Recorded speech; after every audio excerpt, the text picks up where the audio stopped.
안녕하세요 시청자 여러분, 이슈타파 최봉기입니다. 최근 3년임을 앞두고 있는 시진핑 중국 공산당 주석과 리커창 중국 공산당 국무총리가 방역과 경제정책을 놓고 엇갈린 행보를 보이고 있습니다.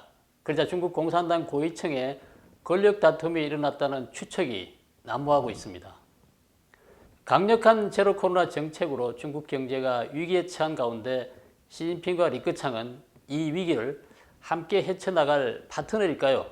아니면 이 위기를 기회 삼아 권력을 다투는 라이벌일까요? 오늘은 전문가들의 중국 공산당 권력 서열 제1, 2위인 시진핑 주석과 리커창 총리의 관계에 대한 분석을 여러분에게 소개하려고 합니다. 중국 공산당 체제에서 보통은 국무원 수장, 즉 총리가 경제를 책임지고 있는데요. 리커창이 총리로 있는 동안 시진핑 주석은 경제 분야에 대한 권한도 대부분 장악했습니다. 하지만 최근 리커창 총리의 권한과 권력이 갑자기 확대된 징후가 포착이 되고 있습니다. 그는 시진핑이 과학 등 혁신 부분을 압박하기 위해 취한 조치 같은 일부 경제정책을 철회하려고도 했습니다. 리커창 총리는 지난 5월 25일 경제 안정을 위한 전국 화상회의를 소집했습니다. 중앙급 매체는 이번 회의를 10만인 회의라고도 합니다. 이번 회의에 전국적으로 10만 명의 간부들이 참석했기 때문이죠. 코로나19 방역 총사령탑을 맡고 있는 춘순난 부총리, 인민해방군 총수이자 국방부 장관격인 웨이펑어, 공안부장 짜오커저 등 국무위원들도 총출동했다고 합니다.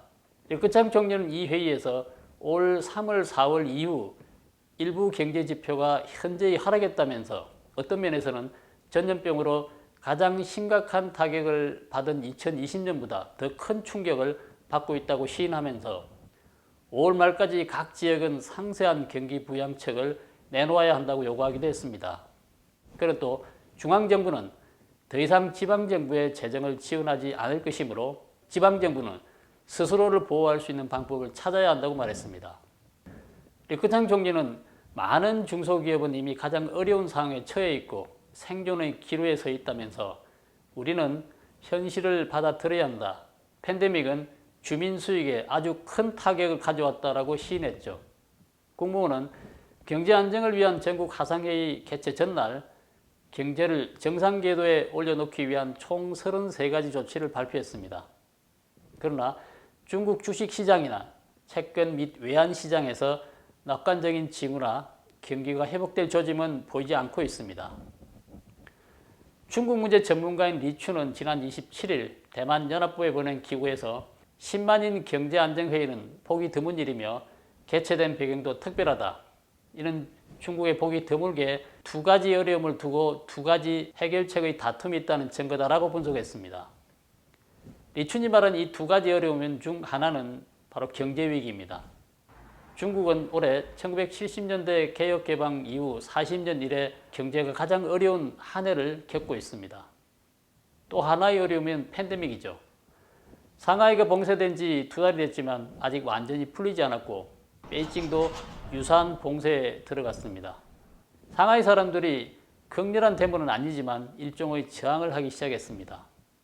극단적인 제로 코로나 정책을 실시하면서 지역 전체를 봉쇄하거나 다른 지역으로 집단 이주를 시키는 등 인권 침해가 곳곳에서 일어나고 장기간 봉쇄와 거친 법 집행에 지친 상해 시민들과 베이징, 텐진, 명문대 학생들이 더 이상 참지 못하겠다고 정부 정책에 반기를 들고 일어난 것입니다.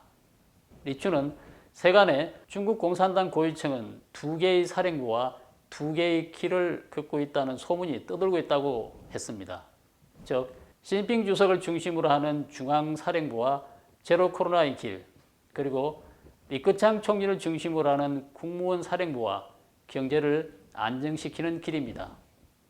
하지만 영국 경제주간지 이코노미스트가 현지 시간 5월 26일에 발표한 중국 공산당 고위층 불화설에 대한 분석은 리춘의 견해와는 다릅니다.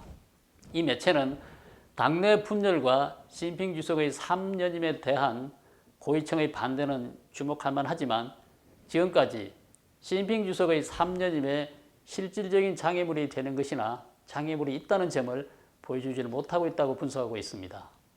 제로 코로나 정책이 광범위한 도시 폐쇄와 막대한 경제 피해를 야기시킨 시진핑 주석에게 정치적 압박으로 작용하고 있고, 엄격히 통제되고 있는 소셜미디어에서도 정부의 전염병 정책에 대한 대중의 불만이 점점 커지고 있는 것도 사실이지만 시진핑 3년임에 장애가 되지는 않는다는 겁니다.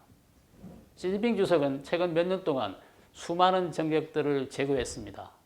그의 반부패 캠페인은 차관급 이상 약 400명을 포함해 무려 400만 명에 이르는 각급 공무원을 숙청하거나 제거했습니다. 중국의 많은 지식인들은 시진핑의 이 같은 이데올로기적 통제와 억압을 매우 불만스러워했죠. 이런 와중에 최근 들어 리커창 총리가 국영 언론에 자주 등장하고 재계에 대해 강도 높은 발언을 하고 중국 경제에 대한 솔직한 발언을 가감하게 하고 있지만, 이코노미스트는 이것만 갖고는 리커창 총리가 약진했다고 볼 수 없고 시진핑이 여전히 매우 큰 영향력을 행사하고 있다고 분석하고 있습니다.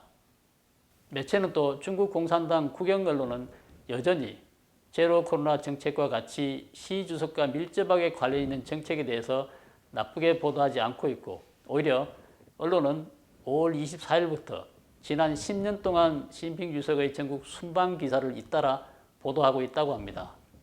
중국 공산당의 선전선동을 오랫동안 추적해온 홍콩 학술기관 중국 미디어 프로젝트는 시 주석이 당의 주요 대변인격인 인민일보 일면에 가끔 모습을 드러내지 않는 것은 과거에도 있었다고 했습니다.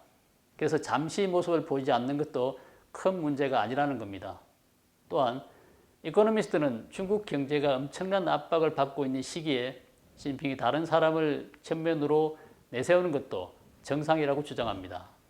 에포크타임스 시사평론가 리 리니는 시진핑 주석과 리커창 총리는 겉으로는 여전히 현 국면을 유지하고 있지만 중국 공산당이 내부적으로 분열된 것은 분명하다고 진단했습니다.